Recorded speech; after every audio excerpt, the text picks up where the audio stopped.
आज हम बात करेंगे dimensioning of circle, how to give the dimension of circle.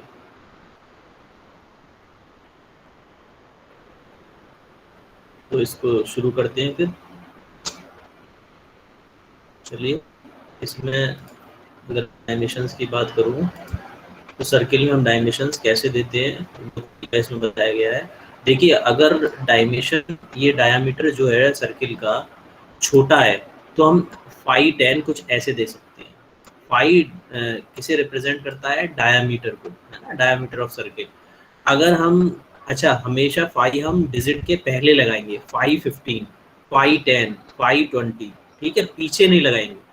25 गलत हो जाएगा, आपको 520 लिखना है, ठीक। तो जहां अगर डायमीटर कम है तो हम 510 करके दे सकते हैं, ऐसे कुछ बाहर एरो लगा के रिप्रेजेंट कर सकते हैं डायमीटर ऑफ सर्किल, ठीक है।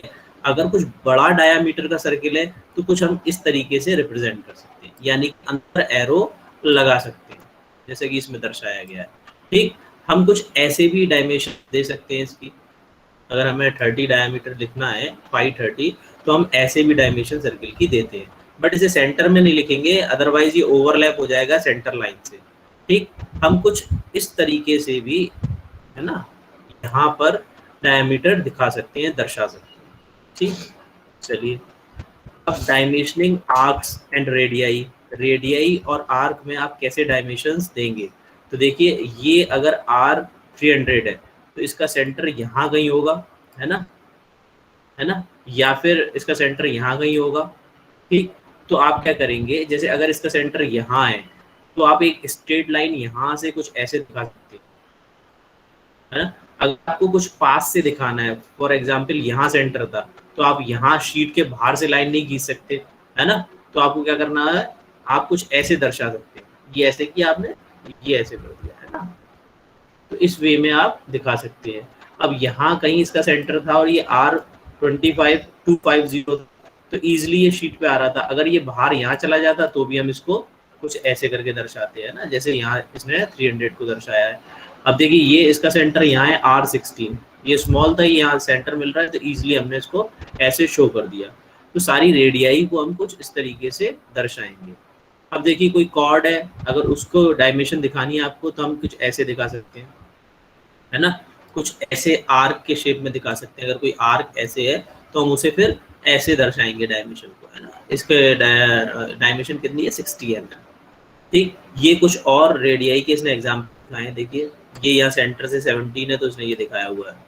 ये R5 आप कैसे देंगे, R3 कैसे दिया हुआ है ना, ये R5 यहाँ पे कैसे दिया है, R15 कैसे दिया है।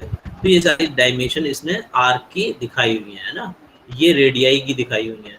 आप यहाँ ऐसे कुछ दिखा सकते हैं, है ना, कुछ ऐसे दिखा सकते हैं, ठीक। अगर कहीं हैचिंग वाले पोर्शन में आता है तो कुछ आप ऐसे दिखाएंगे, ठीक। कोशिश करें कि बाहर ही दिखाएं, अगर इन केस अंदर जा रहा है तो फिर आप कुछ हैचिंग वाले एरिया में ऐसे डायमेंशंस को दर्शाएंगे। चलिए, अब डायमेंशनिंग डायमीटर्स की बात करें, है ना। कोई होलो शाफ्ट है मेरे पास और वो कुछ इस तरह की है, इस शेप की है, बीच में से यहाँ से होलो है, फिर उसके ऊपर ये सेगमेंट्स हैं, है ना। जैसे कि हम लेथ पे कोई जॉब बनाते हैं तो देखते हैं कुछ कुछ ऐसा जॉब होता है। तो देखिए, यहाँ सारी डायमेंशंस दे रखी हैं। जो छोटी डायमेंशन है वो हमने इनर पोर्शन में देने की कोशिश की है ना। ये फिर बड़ी डायमेंशन यहाँ आ गई, फिर ये उससे बड़ी डायमेंशन यहाँ आ गई। इसका देखिए पर्पस क्या है, अगर मैं इस छोटी डायमेंशन को यहाँ दे देता हूँ, सपोज ये कुछ यहाँ दे दी, है ना, तो अगर मैं फिर आपको 100 वाली दूंगा तो ये इसको ओवरलैप करेगी, काटेगी। जैसा कि हमने डायमेंशनिंग में पढ़ा था कि एक दूसरे को ये दोनों लाइंस काटनी नहीं चाहिए, तो डायमेंशन हम कुछ इस तरीके से देंगे, है ना। अब देखिए, यहाँ ये 20 मुझे, मैं जैसे कंपोनेंट के बाहर हम क्या करते हैं, मैक्सिमम ट्राई करते हैं कि कंपोनेंट के बाहर हमें डायमेंशन लिखें, है ना। अब यहाँ अगर मैं ये डायमेंशन दूंगा 20, तो ये कंपोनेंट से कितना मुझे ये काटना पड़ रहा है, लाइन लेनी पड़ रही है ना, कंपोनेंट में ओवरलैप हो रहा है। तो मैं क्या करूँ, इस खाली स्पेस में यहाँ पे 20 दे दूँ, है ना।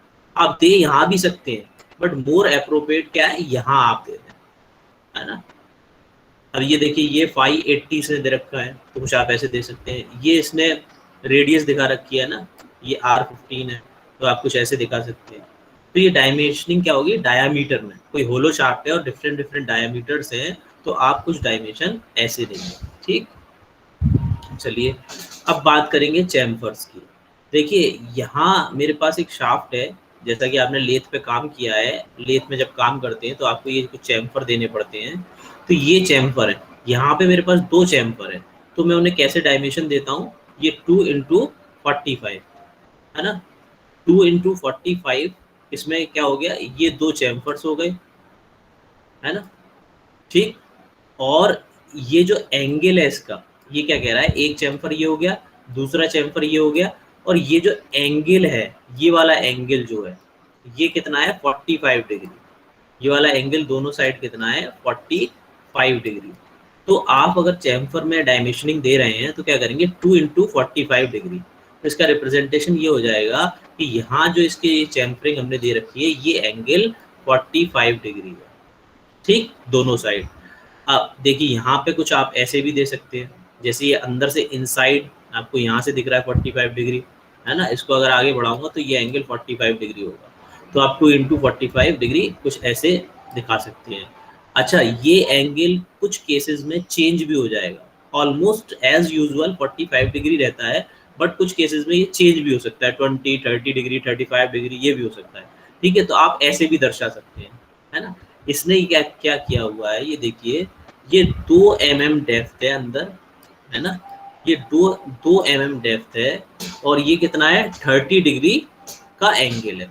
यहाँ पे भी मैंने ये 2 चैम्फर बता दिए, 2 चैम्फर नहीं होंगे, 2 चैम्फर तो हमें क्या क्या हो रहा है, देखिए ये समझिए, ये मैंने इसका फ्रंट व्यू दिखाया है। अगर मैं इसे ड्रिल पे अगर मैं इसे किसी लेथ मशीन पे लगाता हूँ, तो ये एक सर्कुलर शाफ्ट है, और यहाँ हम जॉब का क्या करते हैं, टिप लगाते हैं, देखिए जॉब की टिप लगाते हैं, तो ये एक सर्कुलर है ना, ये रोटेटेड शाफ्ट है पूरी, है ना। तो यहाँ 2 चैम्फर थोड़ा ना होंगे, अगर आप इसका फ्रंट व्यू देखेंगे तो आपको ये यहाँ 2 चैम्फर दिखाई देंगे, है ना। अब इस 2 का मतलब क्या है, इस 2 का मतलब इस डेप्थ को वो दर्शा रहा है ना। देखिए ध्यान से समझिए, ये जो डेप्थ है ये 2 mm है, 2 mm की डेप्थ है इसके अंदर, है ना। 2 mm की डेप्थ हमने लगा रखी है अंदर की साइड, और इसका एंगल 45 डिग्री है, ये एग्जैक्टली ये दर्शा रहा है ना। बट आप फ्रंट व्यू में देखेंगे तो आपको लगेगा कि ये 2 चैम्फर है, बट ये सर्कुलर शाफ्ट है। तो ये ओवरऑल इसकी पेरी पेरी पे हम कट लगा रहे हैं, जिससे इसमें से चिप्स निकलेंगे। ठीक, अब यहाँ पे ये क्या दिखा रहा है कि ये 2 mm की डेप्थ है, अंदर की तरफ कितना काटा है, ये 2 mm, है ना, और एंगल कितना है 30 डिग्री। 30 डिग्री पर हमने 2 mm का इनसाइड कट लगाया है, और इसमें से चिप्स हम निकाल रहे हैं, रिमूव कर रहे हैं। ठीक, ऐसे ही इसमें इसने 2 mm अंदर लगाया, और ये 30 डिग्री एंगल है। ठीक, अब ये जो एंगल है, देखिए यहाँ आप जाएंगे तो ये एक लाइन है, और ये एक लाइन है। अब इसमें ये 90 डिग्री दिखा रहा है। अब इसका क्या मतलब है, अगर आप इन दोनों लाइनों को आगे एक्सटेंड करेंगे, मैं डिजिटली ड्रॉ नहीं कर पा रहा, यहाँ जाके ये सेंटर पे मैच होंगी, तो ये जो एंगल है वो 90 डिग्री, ये एंगल क्या होगा 90 डिग्री, है ना। ये इसने 521 दर्शाया हुआ है, ये 510.6 है, तो आप ऐसे दिखा सकते हैं, ये 1 mm वो दर्शा रहा है ना। 10 mm से कम होता है तो बाहर की तरफ एरो लगा के ऐसे डायमेंशन दे देते हैं। ये 6 mm इसने दर्शाए हुए, 10 mm से कम है तो बाहर की तरफ एरो लगा के इसने डायमेंशन दे रखी है ना, डॉट लगा के भी हम दे सकते थे। ठीक, तो जैसा भी आपको सुटेबल हो आप वो दे सकते हैं। अब ये देखिए 7.5 दे रखी है इसने, 518 दे रखी है, 511 दे रखी है ना। अब ये 519 दे रखी है, 511 दे रखी है। तो ये टिपिकली होल्स के बारे में बात कर रहा है। अब देखिए काउंटर शैंक की अगर मैं बात करूं, ये काउंटर शैंक की बात कर रहा है, ये 90 डिग्री इंटू 522, यानी कि ये जो डाया है कितना हो गया 22 5, और सेम वो इसी एंगल की बात कर रहा है ना। इन दोनों लाइनों का एक्सटेंड करूंगा आगे तो ये 90 डिग्री। ठीक, अब ऐसे ही इसमें भी ये 90 डिग्री दर्शा रहा है, देखिए, है ना।